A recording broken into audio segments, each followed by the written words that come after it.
Hi mga kasol, good morning. Kumusta na po kayong lahat? Namimiss ko po kayo.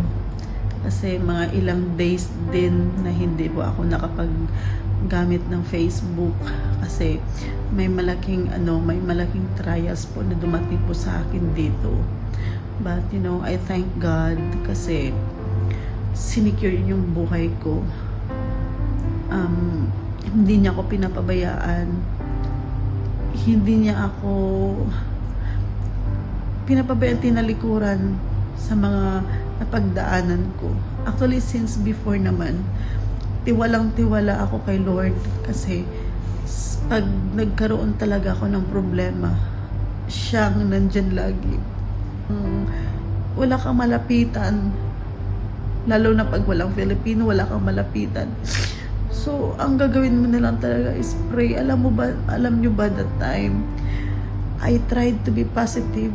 Kasi ganyan ako. Pag may problema ako, tina-turn ko into positive. Yung sabi ko, Lord, wala akong kakampi. Ikaw lang kakampi ko. Ginawa man daw nila sa akin. Pero alam mo kung ano yung katotohanan. Kaya, it was really difficult. It was really hard kasi hindi ko makontak yung family ko, hindi ko makontak yung mga importante sa buhay ko.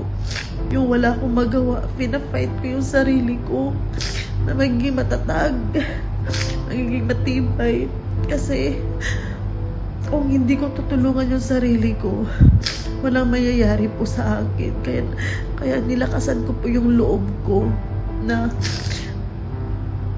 hinintay yung result na magiging okay, kasi alam ko naman talaga na wala akong ginawa.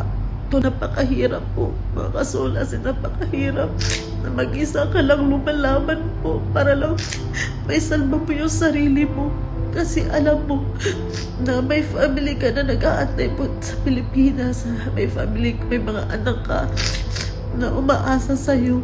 Kaya nilakasan ko talaga yung loob ko.